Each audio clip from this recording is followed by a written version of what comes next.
Jadi malam itu aku sama istriku, sama Hon, sama Mike Mohede almarhum di belakang. Nah, biasa lihat bintang ngobrol. Mbak Hon, istriku bilang, lihat deh tuh kok kayaknya gerak ya gitu. Mata kita lagi tertuju ke satu poin itu, tiba-tiba keluar warnanya putih, besar, kotak, jalan kayak warp speed gitu. Terus ini udah darah semua keluar, jadi kayak udah tinggal nunggu dipanggil katanya. Besokannya tiba-tiba sembuh, pulang bisa main piano. Nah tapi semenjak itu aku sering dengar hal-hal aneh di kepala, bunyi terus. Jadi sekarang nih ada bunyi musik. Dan itu yang jadi lagu-lagu Mas Indra? Iya. Jadi jazz itu it's sacred buat saya, sangat sakral. Untuk mempelajari musik itu pun saya membutuhkan waktu yang lama untuk mendalami musiknya. Belum lagi untuk mendalami culture-nya, belum lagi untuk mendalami language-nya, belum lagi untuk mendalami bagaimana connection-nya dengan negara lain.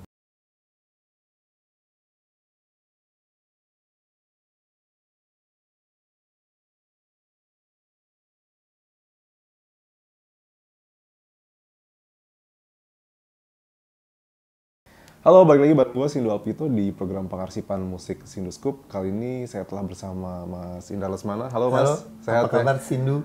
Sehat Mas Indra, Sehat, gimana? Dari Bali ya? Iya, dari Bali.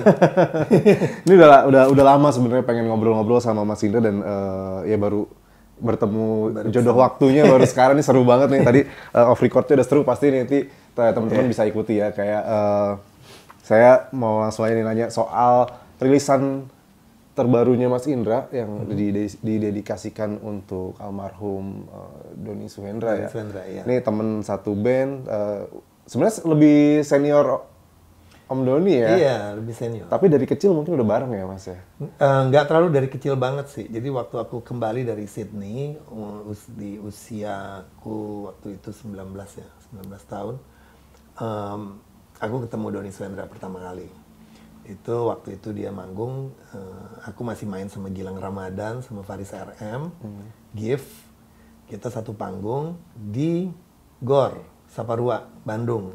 Dia main dengan BOM, bandnya bersama Bambang Nugroho, Yuke Sumeru. Itu pertama kali ketemu di backstage. Setelah itu baru dia mengikuti LMC, pendek cerita, dia ikut LMC dengan grupnya Krakatau waktu itu. Aku belum masuk Krakatau. Krakatau main di Taman Ismail Marzuki, itu aku nonton. Itu kedua kali aku merhatiin dia main, habis itu nggak lama kemudian kita udah satu band. Saya sama Gilang Ramadan diminta ikut join Krakatau sama Tri Utami. Nah, jadi main bareng tuh mulai tahun 86 kita mulai main bersama.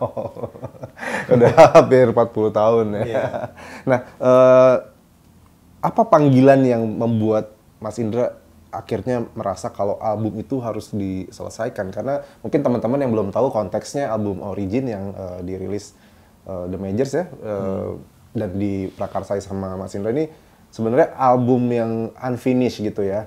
Jadi materinya dikasih ke teman-temannya almarhum Doni gitu ya. Terus kemudian dalam hitungan kurang dari setahun ya mungkin ya, berpulang ya. Iya. Jadi sebenarnya gini, waktu itu aku kebetulan sudah terlibat sama album pertamanya Doni Suhendra, Di Sini Ada Kehidupan. Waktu itu album itu kebetulan aku yang bantu mixing dan mastering. Oke. Gitu. Nah saat itu Doni juga sudah sebagai komposer, aku sudah mengenal dia bahwa dia bukan hanya seorang pemain gitar yang keren, tapi juga dia adalah seorang komposer. Jadi aku waktu habis selesai Di Sini Ada Kehidupan, aku sempat ngomong sama Doni, Don harus sering-sering sih bikin solo album karena karya-karya lo tuh beda sama gitaris-gitaris lain gitu, dan belum ada gitu yang mewakili musik yang fusion yang seperti lo nih. Apa yang membedakan kalau menurut Mas Indra karakter permainan gitar? Doni itu kan dia influence-nya banyak soalnya. Dia kan ada influence rock, dia ada influence blues, ada influence fusion yang membuat dia mainnya saat itu sampai sekarang pun kalau kita dengar dari mainnya itu tidak dibilang jazz, bukan, terlalu rock buat jazz, terlalu jazz buat rock, terlalu rock buat blues, terlalu gitu. Jadi kayak it's just Doni Suhendra gitu. Sehingga dia mempunyai karakter yang kuat sekali menurut aku untuk sosok seorang gitaris di Indonesia yang seharusnya menjadi banyak panutan juga untuk pemain-pemain gitar yang ada di Indonesia ini khususnya. Nah, tadi callingnya tuh di mana tuh, Mas? Karena ya, tadi ini unfinished, terus di tengah kesibukan Mas Indra juga, terus kayak ini kayaknya memang harus diselesaikan deh albumnya itu. Nah jadi karena aku satu band sama dia dan sering banget ketemu, aku selalu tuh ngomong hal yang sama yang sampai dia bosen dengerin. Aku selalu bilang sama dia, mana album baru lo, mana album baru lo, mana album baru lo, selalu begitu gitu. Setiap ngobrol kayak gini pasti ketemu ujung-ujungnya ngomongin itu. Akhirnya suatu hari dia bilang, In, kayaknya gue udah ada nih. Oh, ada lagu minta tolong mix. Ini dong lo main dong di sini, sama tolong bantuin mixing, sama tolong bantuin. Aku udah di Bali nih, sama tolong bantuin. Aku kenal pemain saksofon dari Poland yang tinggal di Bali namanya Kuba. Tolong Kuba juga isiin dong. Indra aja yang produce di sana. Oh boleh. Don, ini album. Belum sih, masih satu lagu. Jangan dong, album dong gitu kan. Jangan selagu-selagu. Ya udah selagu ini aku kelarin. Tapi tolong selesain jadi album gitu. Oke, ada sih, udah ada nih materinya, cuman masih nunggu gitu. Nah itu selalu begitu. Sampai akhirnya dia bilang udah kumpul nih lagunya, udah bisa jadi album. Nah gitu dong, aku bilang gitu. Nah terus habis itu dia berpulang. Dalam waktu berapa bulan? Dari sejak COVID kan, aku tuh ngerjain lagu Origin. Jadi yang dia kirim lagunya itu Origin, aku isi keyboardnya, isi pianonya, kemudian isi saksofonnya, terus udah mixing, udah mastering, aku kirim ke Doni. Doni udah suka, udah asik nih gitu ya. Itu sekitar tahun 2020 gitu ya, 2021 dia udah ngerjain terus tuh. Ya habis itu dia berpulang tuh. Dan akhirnya album itu udah nggak terselesaikan lah. Tapi Mas Indra tahu kalau Mas Doni hubungin orang-orang lain juga untuk... Jadi karya-karya yang lain di luar lagu Origin itu sudah sempat direkam beberapa kali, ada beberapa versi gitu ya. Dan ada di hard disknya dia. Gitu. Jadi dia udah sempat ngisi, semuanya udah sempat dia isi. Ada beberapa yang unfinished memang. Ada beberapa yang ada versi dengan drummer A, versi dengan drummer B, rekaman di studio A, rekaman di studio B, itu gitu. Sampai akhirnya aku bilang, aku memberanikan diri, bilang sama keluarga waktu itu, ini kayaknya album ini harus diselesaikan, harus dirilis. Akhirnya aku hubungin Bu Jana, Bud, lu ngisi juga nggak gitu kan? Iya, gue main selagu. Gitu. Ada siapa aja sih? Tanya, cek, hampir semua pemain gitar ada yang ngisi di sini. Ada Topati, ada Agam, gitu. Ternyata dia udah ngajak semuanya nih, kayak pamit, kayak kesannya kayak pamit gitu. Banyak banget musisi yang dia libatin di album ini kan. Terus akhirnya ya aku bilang ya udah kita harus bisa akses ini hard disk. Begitu kita akses hard disknya, dan pekerjaan kerasnya dimulai di situ. Datanya ngaco banget. Aku mesti berpikir secara Doni Suhendra aja. Nah itu itu gimana? Lagu nggak ada judulnya. Take gitarnya di sini udah jadi bagus, solonya, tapi di sini di solo gitarnya yang di sini musiknya masih cuman MIDI. Di sebelah sini udah ada bandnya, tapi nggak ada gitar dia. Jadi ini kayak tambal sulam gitu ya sebenarnya di awalnya. Jadi dia tuh, dan nama-nama foldernya sama nama lagunya ganti-ganti. Lagu Origin tuh judulnya ada 3 atau 4 judul gitu. Judulnya beda-beda. Jadi aku harus satu-satu aku buka. Aku bilang sama Bu Jana, Bud, tunggu bentar ya, ini nggak gampang. Satu-satu dengerin, bukan dengerin lagu loh, dengerin track. Nah, ini menarik sih ya, mungkin buat teman-teman yang mengikuti jazz di Indonesia gitu ya. Album ini kayak jadi membangkitkan atau mengingatkan kita kembali gitu ya, membangkitkan memori kita kalau memang jazz di Indonesia tuh asasnya kekeluargaan banget ya Mas ya. Sangat ya. Dari era almarhum Bapak gitu ya, Jack Lesmana gitu ya. Itu tuh guyupnya tuh aku nggak ngebayang sih kalau ini terjadi mungkin di yang lain gitu ya, di tempat lain atau di industri negara lain.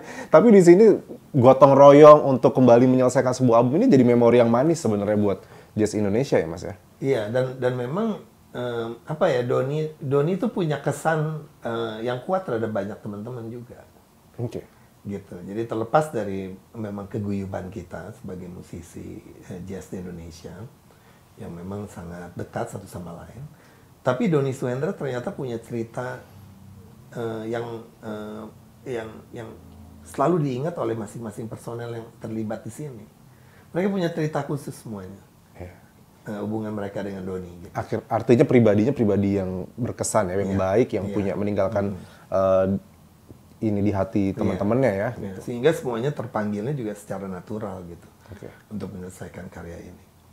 Nah akhirnya kita di sini kebetulan ini emang base campku kalau di Jakarta di sini. Jadi di sini aku ketemu sama Bu Jana sama anaknya Doni Suhendra, Reddy. Setelah aku berhasil mengumpulkan datanya dan yang menurut aku ini adalah yang dimauin Doni menurut aku saat itu. Kita dengerin semuanya di sini. Di situ baru kita mulai mikir apa yang kira-kira perlu masih ditambahkan, apa yang kira-kira perlu yang masih kalau jadi Doni Suhendra yang pengen dirubah, itu kita diskusi. Karena di situ kita masih belum tahu juga ini yang ngedrum siapa sih. Gitu. Ini siapa yang ngedrum ya yang main. Jadi kita ngirim juga data ini ke beberapa drummer. Akhirnya ketemu. Siapa? Jadi ada dua kan drummer ya sebenarnya. Ada Demas. Demas Narawangsa, ada Iqbal. Kalau saya tanya Demas, nih kamu yang main bukan? Nggak tahu.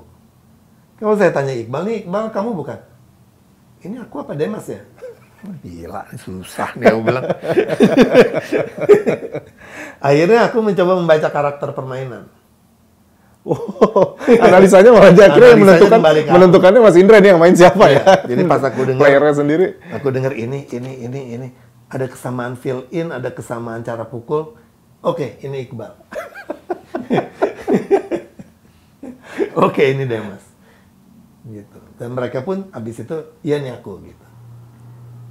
Dari keseluruh track itu track mana yang membuat Mas Indra paling merasakan kehadiran almarhum? Sebenarnya waktu lagu Origin dikasih ke aku, itu adalah karya yang paling Doni banget.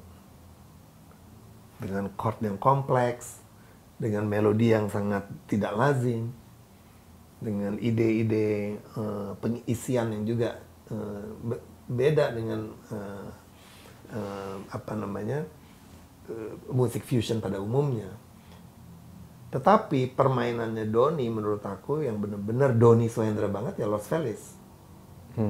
Jadi waktu aku dengar Los Feliz, aku ngedengar ini dia Doni Suhendra yang aku tahu gitu, dimana dia karakter bluesnya kuat di situ, karakter rocknya kuat, dan kita tahu ini orang bukan hanya pemain rock, ini pemain jazz yang lagi main gitu. Jadi Los Feliz itu yang menurut aku lagu yang paling bisa menampilkan karakter terbaik dari Doni Suhendra. Pemilihan judul track berarti dari Mas Indra akhirnya ya? Enggak, udah ada. Udah ada di folder, di hard drive-nya? Iya, udah jadi ada. dia ada catatan, aku menemukan catatan. Oh. Aku menemukan catatan di dalam hard disk-nya dia itu, yang membuktikan bahwa judul-judul lagunya ini adalah judul lagu pilihannya Doni yang terakhir. Oh. Gitu, karena ada kadang-kadang ada lagunya dirubah dengan judul bahasa Inggris, gitu. Misalnya Song for apa, akhirnya ntar ada perubahan lagi, lagu untuk Bunda atau apa gitu, kayak gitu-gitu deh. Itu teliti ya berarti harus teliti. butuh waktu beneran ya Mas Indra ya, untuk ngulik-ngulik yang ini. Setahun lebih deh kayaknya tuh kita tuh ngulik hard disk itu. Mas, ini kan aku dengerin album itu dan kayak ngerasa memang ini fusion banget gitu ya, dan kayak ya ada beberapa permainan gitar yang elektrik juga kedengeran rock gitu ya, dengan efek yang distorsi segala macam. Nah, yang ingin aku tanyakan adalah sebenarnya kalau fusion jazz gitu ya, bisa dibilang itu jadi warna jazz Indonesia nggak sih Mas? Karena kalau kita lihat dari tahun 80-an gitu ya, banyak banget fusion jazz di Indonesia dan itu yang paling subur di sini. Kalau aku dengerin jazz Jepang dari era yang sama beda banget sama sekali gitu ya. Bener. Nah, yang aku ingin tanyakan itu tadi gitu, identitas jazz Indonesia itu fusion atau gimana? Bisa dibilang seperti itu karena di tahun 80-an ya, terutama ya. Sebelum tahun 80-an, belum terlalu terlihat identitasnya memang. Karena ada musisi jazz Indonesia yang eranya ayah saya yang masih mainkan jazz standard di restoran, klub, dan cafe, memainin jazz standard gitu ya. Tidak begitu banyak album rekaman jazz, kecuali ayah saya sempat bikin Hidayat Record untuk merilis lagu-lagu jazz yang, lagu-lagu pop yang jazzy gitu ya. Tapi kita tidak bisa pungkiri bahwa di satu era kurun waktu tertentu yang mana saat itu industri musik dikuasai oleh pembajakan, ada beberapa pembajak musik Indonesia yang suka jazz banget. Nih itu teman-teman menarik nih. Jadi sebenarnya tren musik di Indonesia itu nentuin pembajak. Pembajak. Nah, taste-nya pembajak ya. Taste-nya pembajak. Ada misalnya kalau kita lihat label tulisannya Yes. Itu kalau nggak fusion, Progressive rock. Iya. Ya kan? Ketahuan banget yang suka nih. Iya, Genesis yang gitu-gitu kan Yes tuh ya. Apa, Rush, iya, betul. Patrick Moraz, Bill Bruford. Iya. Sampai ke yang fusion Alan Holdsworth, itu ada di Yes tuh, label itu. Ini menarik banget. Ya. Kemudian ada label yang lebih, nggak tahu pernah dengar nggak, Contessa namanya. Kalau itu dia lebih jazz yang lebih mainstream. Ya. Nggak terlalu banyak itu produksinya dia. Tapi yang lebih kayak Wes Montgomery. Ya, pokoknya jazz-jazz yang kayak standard gitu deh. Nah, yang paling banyak juga Aquarius. Aquarius nih adalah salah satu pembajak yang punya taste musik bagus.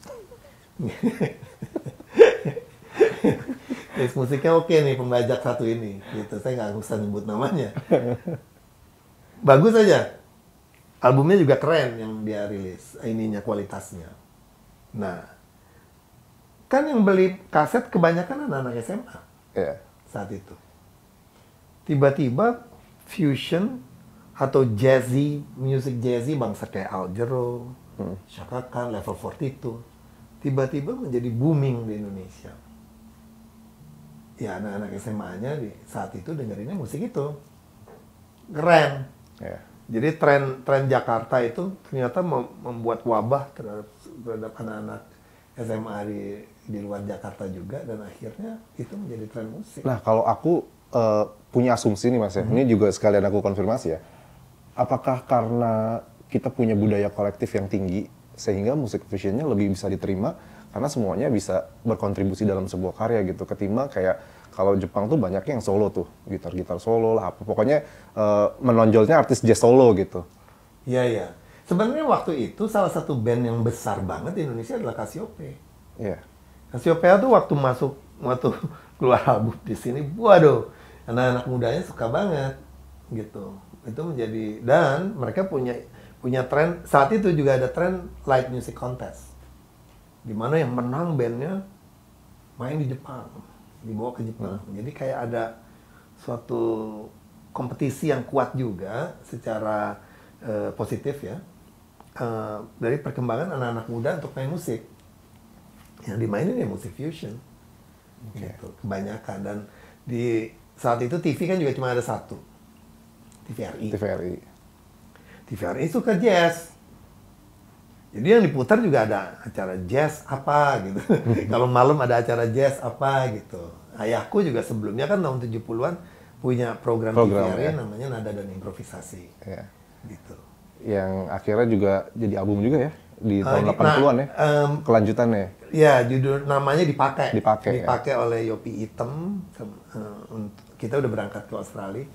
Nama itu digunakan untuk ngerilis sebuah album Nada dan Improvisasi. Tapi kata nada dan improvisasi itu yang buat ibu saya untuk sebuah program TV. Iya, iya. Ya. Kemudian albumnya ada Nada dan Apresiasi ya selanjutnya. Ya, ada itu. Ya, nada. Tapi kalau ngelihat era itu eh ini nggak sih Mas, apa ya, kayak sebenarnya aku sempat merasa itu tuh kayak jadi identitas pop Indonesia yang fresh gitu di era itu ya. Maksudnya kalau kita lihat tadi ngomongin nada apresiasi, kayak ada funknya, ada Yeah. groovy. Nah, tapi lama-lama hilang juga gitu ya. Apa yang menurut Mas terjadi di era itu? Jadi waktu sekitar tahun 70-an, 70-an akhir lah ya, dangdut tuh dilarang di TV. Oke. Dilarang. Terus di tahun 80-an kalau nggak salah Lagu menye-menye. lagu cengeng juga Cengeng, lagu dilarang, cengeng-cengeng, gitu, ya. pokoknya ya. Sehingga ada keterbatasan juga untuk apa yang ditayangkan oleh TV saat itu. Itu pertama. Yang kedua, kafe-kafe yang ada di Jakarta itu mengcover lagu-lagu, kebanyakan lagu-lagu jazz. Atau setidaknya lagu-lagu pop jazz. Jarang gitu band yang cover lagu rock saat itu. Kalau kita kafe pasti yang bawain, kalau nggak bawain lagu El Jarreau, bawain lagu Chaka Khan, bawain lagu yang populer saat itu di radio charts adalah lagu-lagu yang jazzy memang. Gitu, top 40, kita bilangnya top 40, tapi top 40-nya jazzy, gitu kan saat itu. Nah itu yang akhirnya menurut aku ya, itu akhirnya juga membentuk tren yang sangat kuat. Gitu, di antara, bukan hanya antara musisi yang profesional, tapi band-band SMA-nya juga keluarnya gitu. Termasuk band-band yang akhirnya beralih ke pop juga. Biasanya diawali dengan main fusion, instrumental gitu. Nah, ketika Mas Indra secara personal mungkin ya, secara solo project gitu udah eksplorasinya udah luas banget, tapi ketika mengerjakan Origin gitu ya, itu kan balik ke fusion lagi, dan gimana caranya mengemas ini jadi relevan juga gitu, karena ya nggak banyak sekarang yang tertarik ke fusion gitu. Benar. Aku ya memang sekarang ini agak sudah sangat eklektik banget dan sudah sangat luas dan lebar banget perkembangan musik ya, rilisan musik. Kalau nggak salah seharinya ada 120.000 lagu yang dirilis ya, di dunia ini. Nggak seperti dulu ya, sangat selektif gitu. Kalau ada rilisan baru kayaknya semua orang tahu gitu. Walaupun itu hanya sebuah album jazz gitu ya, kayak semuanya tahu gitu. Sekarang aku punya album rilisan 2017 aja masih banyak yang belum tahu bahwa aku ada album seperti apa gitu. Jadi memang sangat sulit sekarang untuk apalagi musik yang niche seperti ini gitu. Jadi challenge tersendiri berarti pas ya, tapi mengaransemen ulang. Iya sih, Origin. ada, tapi aku selalu meyakinkan diriku seperti ini bahwa karya adalah karya. Oke. Gitu. Kalau masalah marketing dan lain sebagainya, aku ngerasa bahwa itu jangan sampai itu menjadi hal yang justru ngeblok kita untuk menciptakan karya terbaik gitu. Jadi mindsetnya dalam bikin karya udah yang marketing tadi, bukan sesuai nuraninya ya. Iya. Dan itu ya, misalnya untuk yang konteks dalam album Origin, thanks to Mas Indra punya pemikiran gitu, karena bisa aja ketika dapat draft gitar dibikin jadi electronic jazz misalkan, feature jazz gitu ya, atau dibikin acid misalkan. Ya bisa banget gitu kan, tapi ya kan, tapi akhirnya kembali ke tadi akhirnya Mas Indra berusaha menempatkan diri sebagai almarhum Doni Suhendra gitu, yang punya konteks pikir musiknya seperti ini nih, bahasanya Mas Doni kayak gini gitu ya. Iya. Aku merasanya seperti itu gitu. Jadi album Origin ini otentik Doni Suhendra gitu, dan kita bahkan ada beberapa lagu yang Bu Jana merasa bahwa kayaknya aku pengen lagunya dikasih efek gitarnya, tapi menggunakan efek gitarnya Doni Suhendra. Gitu. Oh gitu. Oh ada jadi gitunya juga. Efeknya Doni itu dibawa utuh dengan urutan yang masih sama. Kita re-amp masuk ke situ gitu. Presetnya yang dipakai? Presetnya Doni. Oke. Gitu, nggak dirubah-rubah. Nah itu untuk menjaga keautentisitasan dari karya ini ya, karya album ini ya. gitu. Apa respons keluarga ketika udah? Alhamdulillah baik ya. Mereka sangat bisa merasakan kehadiran Doni Suhendra di album ini. Dan memang itulah tujuan kita, kan memang itu ya. Kita memang ingin membuat karya ini menjadi dua tujuan kita. Kita pengen ini adalah karya terakhir dari Doni Suhendra yang bisa kita sama-sama banggakan. Bahwa Indonesia pernah punya sosok gitaris seperti ini. Nggak ada lagi. Nggak ada. Siapa yang mainnya kayak Doni Suhendra, ya cuma Doni Suhendra kan.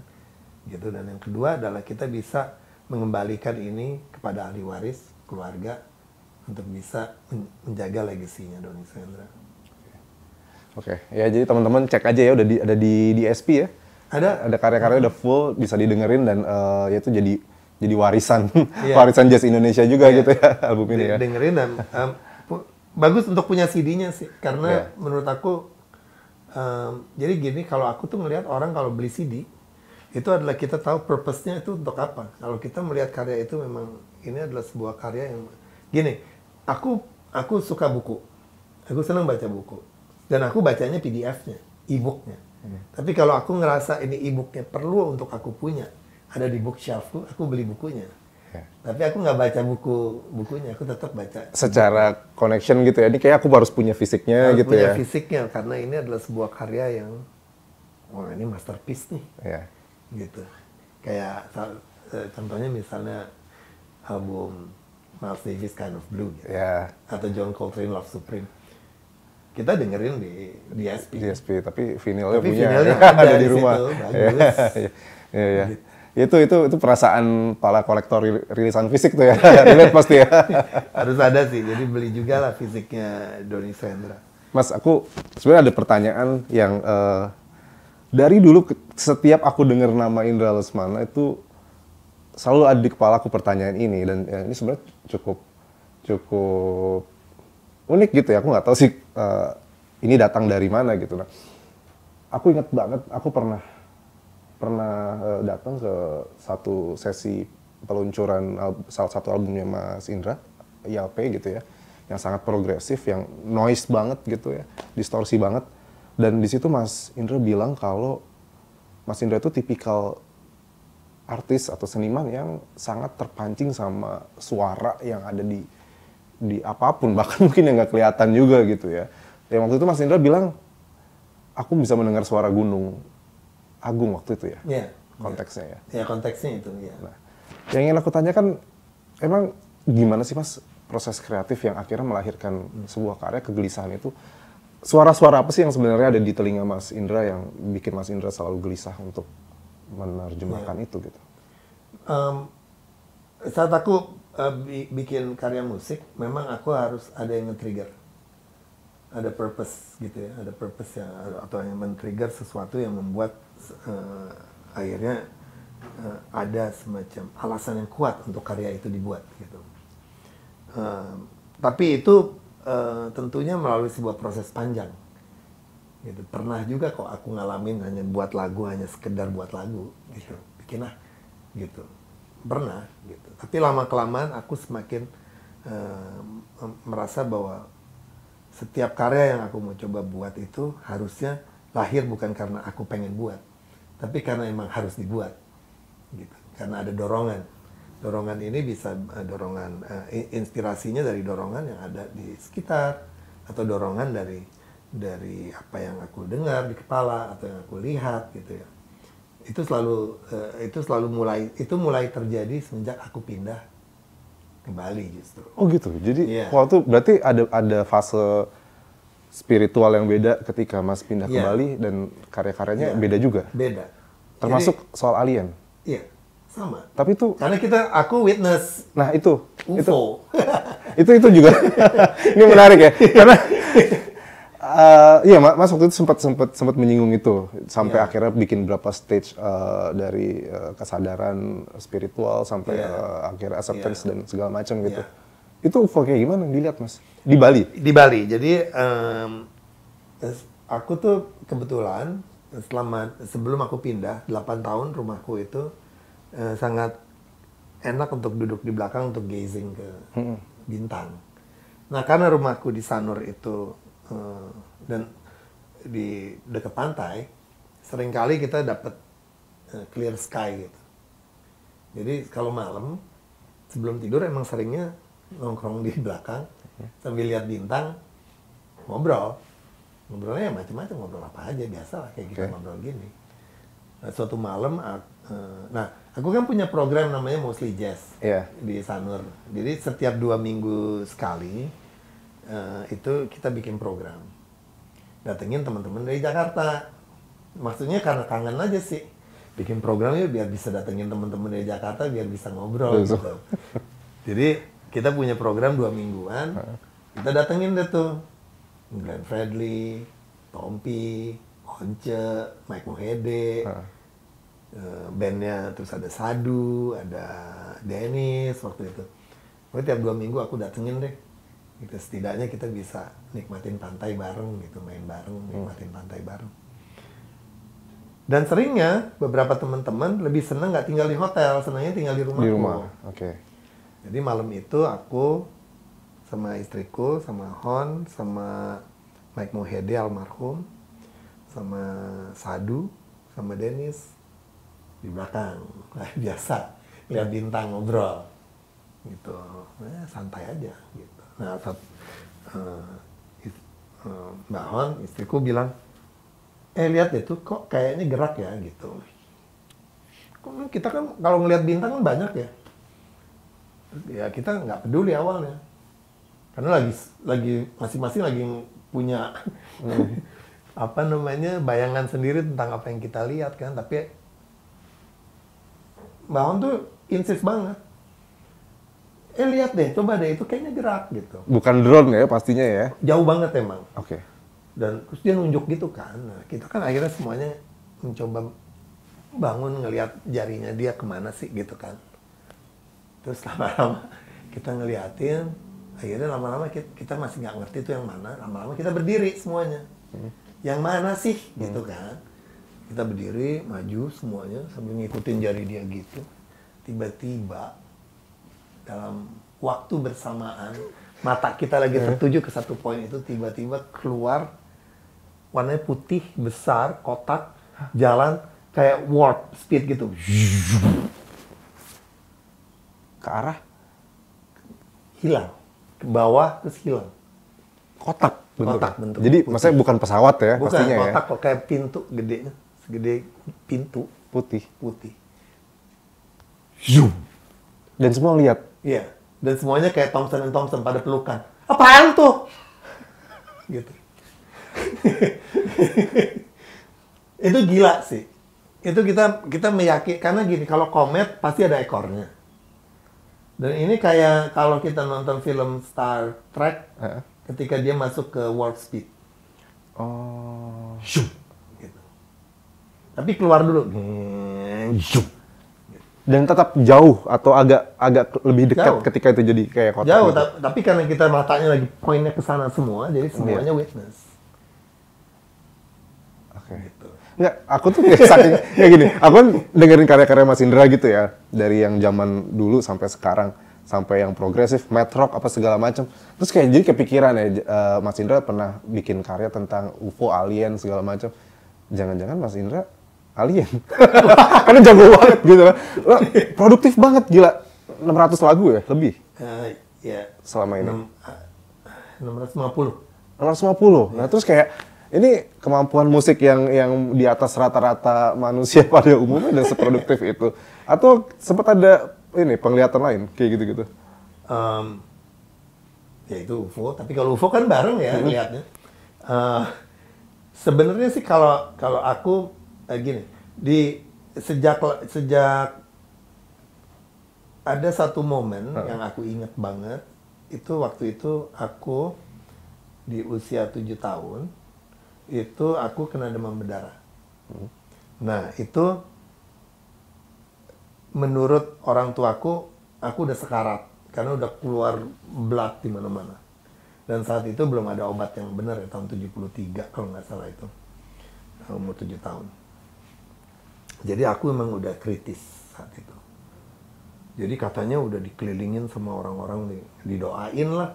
karena demamnya tinggi banget, terus aku kayaknya katanya dikurung pakai es karena udah nggak bisa, udah terlalu panas badannya, terus ini udah darah semua keluar, jadi kayak udah tinggal nunggu dipanggil katanya. Nah tapi besokannya tiba-tiba sembuh,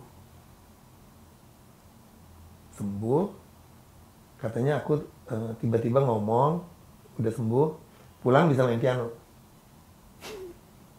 gitu. Pulang-pulang katanya bisa main piano. Nah tapi sejak itu aku sering dengar hal-hal aneh di kepala, jadi suka ada, jadi bunyi terus. Jadi sekarang nih kayak sekarang nih ada bunyi musik, Noise atau apa suaranya, maksudnya bass atau suara? macam-macam. Kadang-kadang ada nada yang nada tertentu, kadang-kadang ada sound gitu. Spesifiknya maksudnya nada-nada tertentu apa, piano atau instrumen atau hanya humming atau Notasi tapi nggak ketahuan, nggak kedetek itu alat musik apa, ada notasi bunyi. dan itu yang jadi lagu-lagu Mas Indra? Iya. Oh, jadi kayak Mas Indra merasa di-guide gitu ya? Iya, ada bunyi. Ya, sekarang pun ada bunyi gitu. Ada nada, bunyi, ada sound juga gitu. Nah, itu yang sound yang lebih susah sih, karena itu aku mesti nyari nerjemahinnya agak susah. Dan bisa di-recall nggak? Kayak misalkan tadi apa ya suaranya? Nggak Atau kayak bisa. bunyinya enak nih yang tadi gitu. Ya nggak bisa. Itu yang susahnya kadang-kadang. Makanya kadang-kadang aku suka nih bunyinya gitu kan. Makanya aku sering biasanya voice note lah ya. Aku nyanyiin gitu. Tapi kadang-kadang aku kan kalau kerja sekarang bangun pagi jam 5 itu masuk studio. Oke. Jadi jam 5 pagi itu selalu masuk studio. Duduk aja. Nunggu Suara itu datang. suara itu datang. Oh, itu dari umur 7 tahun sampai sekarang? Sampai sekarang aku. Wah, gila. Ya mungkin itu alasannya jadi kayak produktif, karena memang nggak ada lain kecuali terjemahin itu kan. Ini apaan sih? Sempat nyoba konsultasi nggak tentang itu? Maksudnya apakah itu masalah neuron atau masalah saraf? Enggak sih, belum. Oke. Itu gift ya sebenarnya. Cuman tapi nggak pernah yang berupa kata-kata atau semua nada? Semua nada. Jadi aku memang an instrumental artist. Oke. Karena nggak pernah ada inspirasi kata. Oh, terus gimana dong kalau untuk lirik? Biasanya diskusi sama Istri. Oh gitu. Wow. Jadi aku bisa diskusi nih. Aku ini ceritanya gini, nah lalu kita. Gitu. Aku tuh kayak nanya gini karena gini ya, kayak aku interview banyak musisi gitu dan yang aku kagumi juga segala macam. Nah, benang merah yang aku dapat dari para musisi itu pasti dalam momen hidupnya tuh ada peristiwa-peristiwa besar yang akhirnya mengubah dia, dan cerita-cerita yang kalau orang umum denger gitu ya kesannya nggak masuk akal, tapi itu terjadi sama orang-orang hebat itu gitu, sama Tante Titiek Puspa, sama hampir semua lah musisi-musisi besar gitu ya, mengalami fase transendensial gitu ya, lompatan leap the fate-nya itu ke arah yang tadi beyond gitu ya. Menarik banget ya. Berarti kayak sekarang gimana kalau Mas Indra dapat suara-suara kayak gitu, apakah langsung studio? Pasti di studio. Kadang misalnya kemarin ini aku baru bikin karya judulnya Suara Purva misalnya. Kalau itu kan karya memang dari konsep dulu. Jadi aku punya, aku itu terakhir dari konsep. Aku tertarik dengan konsep Dewata Nawasanga, yaitu 9 titik mata angin yang dikuasai oleh dewa-dewa. Di Bali ada 9 dewa yang menjaga setiap arah mata angin. Kok nggak 8? Karena ada yang center, ada 9. Oh, oke. Gitu. Nah, ini ternyata setiap dewa punya cerita, gitu. Punya cerita, punya senjata, punya kemampuan, dan lain sebagainya, gitu. Nah, dari cerita itu aku bisa mengabsorb, kira-kira karakternya seperti ini. Tapi untuk bisa mengungkapkan itu dalam musik, nggak semudah itu, gitu kan. nggak mungkin aku duduk, oh kira-kira nih Siwa seperti ini. Mengada-ngada menurut aku kalau gitu. Jadi akhirnya yang aku lakukan adalah aku mencoba merasakan setiap penjuru mata angin ini. Jadi untuk bisa mendapatkan inspirasi yang lebih otentik, aku rekam aku mulai dari ambient setiap mata angin aku rekam. Ambient setiap mata Jadi angin misalnya aku berdiri di pantai selatan. Oh. Aku rekam ambientnya, soundnya. Dan seterusnya keliling. Berarti bawa sound Iya, recorder terus. Record terus. Nah, ambient itu aku putar tiap pagi. Jadi sambil ngopi, aku putar. Ombak, angin, suara-suara, angin, semua. noise gitu-gitu itu ya. sampai malam, suara jangkriknya di malam hari, semuanya aku rekam. Burung, gitu. Nah, ternyata itu membantu aku untuk melahirkan karya Suara Apurva. Jadi Suara Apurva itu memang baru Apurva itu artinya majestic ya. Aku ngerasa Indonesia mempunyai majestic sound gitu sebenarnya. Kita dikelilingi oleh flora dan fauna yang mempunyai ambient suara yang luar biasa. Gitu. Nah, itu yang menjadi the heart of the music, itunya benang merahnya itu. Tapi di DSP baru 2 lagu yang dirilis. Tapi dengan kedalaman yang seperti itu, Mas Indra sering mengalami fase-fase itu nggak sih, trans dari musik itu sendiri gitu? Nggak sadar mungkin atau kebawa ke alam yang... Iya, sebenarnya sih kalau pas mainin ya biasanya. Kayak kemarin kan kita baru aja menampilkan kembali Surya Swana. Setelah 8 tahun tidak menampilkannya di Pantai Sanur. Surya Swana adalah sebuah lagu yang sama juga. Aku bikinlah karya itu dari proses matahari keluar di titik pertama sampai dia naik gitu ya. Jadi 1 jam worth of music dari perjalanan matahari naik gitu. Kemudian kita mainkan waktu itu tahun 2017. Nah, kemarin untuk pertama kalinya mainin lagi di Pantai Sanur. Tanggal 17 Agustus kemarin.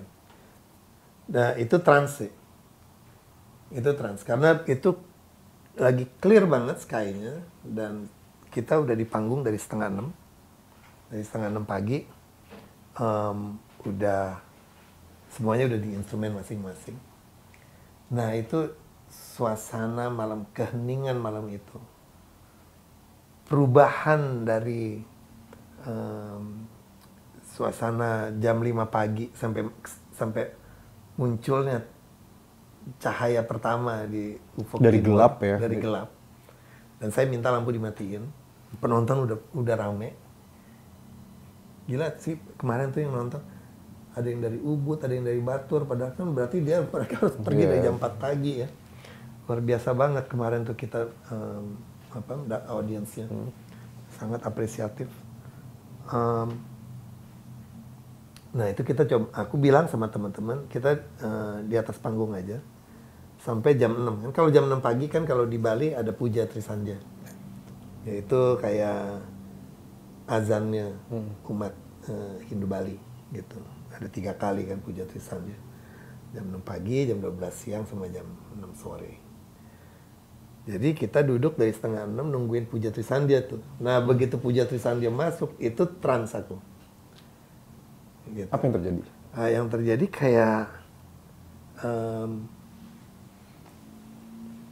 kayak masuk ke dalam satu alam yang kayak ketutup gitu semuanya. Kayak ada shield gitu.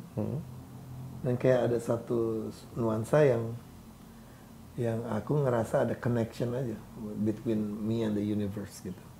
Tapi masih bisa ngikutin ini? Iya, justru masih aku main? Iya, justru aku udah berserah kalau itu. Oh, kalau itu udah berarti udah nggak terkontrol dong? Kayak ini monitornya gimana? Iya, apa? Itu udah berserah. Artinya aku udah mainin musiknya itu aku sudah mencoba untuk go inside the music gitu. Oke. Dan setelah itu jadi bisa lebih ngalir kan. Karena menurut aku main musik itu sebenarnya yang dicari adalah itu. Menurut aku musik itu menjadi tidak pure kalau kita udah masuk ke gangguan-gangguan yang nggak enak gitu. Misalnya, aduh lagu ini, abis ini lagu apa ya? Aduh, lirik lagu ini gimana ya? Penontonnya suka apa enggak ya? Udah bukan lagi musiknya. Itu udah bukan musik. Gitu. Itu is no longer music. Itu udah kayak terkontaminasi dengan pikiran-pikiran yang non musical. Gitu. Aku mencoba selalu menghindari itu. Dan itu ternyata terbantukan sekali dengan doa Puja Trisandia sebelum main itu. Karena itu selalu baik kan sebelum manggung itu ada meditasi, ada teman-teman yang meditate dulu, ada yang pengen sendiri dulu, nggak pengen ketemu orang sebelum naik panggung. Nah itu mungkin buat yang nonton pasti penasaran juga. Ini saya nggak bermaksud ofensif atau menggali hal-hal yang tidak seharusnya ya, privasinya Mas Indra gitu ya.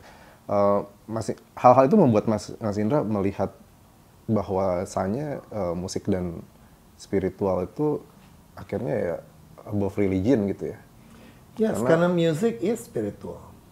Ya karena tadi maksudnya ada ritual Hindu yang Mas embrace juga gitu ya. Ada doa-doa yang di luar mungkin kepercayaan Mas Indra sendiri. Iya. Music is spiritual, apapun religionnya gitu. It's very universal. Oke. Gitu, tidak ada hubungannya malah musik udah ada sebelum ada religion. Gitu. Jadi musik adalah spiritual. Jadi connectionnya ya tadi universe aja gitu ya tadi ya. Iya. Oke, karena mungkin Mas Indra juga akan ada tugas lagi gitu ya. Terakhir deh Mas, gimana Mas Indra melihat ketika jazz, aku tuh baca liner notes-nya ayahnya Mas Indra di album Janger Bali gitu ya, yang mempertanyakan, bukan mempertanyakan ya, berkeluh kesal soal ruang jazz di Indonesia yang sangat terbatas pada era itu, 60-an lah ya, berarti kalau konteksnya Janger Bali. Kemudian lebih dari 50 tahun kemudian sang anak juga menyuarakan gitu, ruang jazznya terbatas, dan lebih sedihnya kata jazznya jadi komoditas yang tidak sepatutnya gitu ya, digunakan tidak sebagaimana seharusnya gitu ya.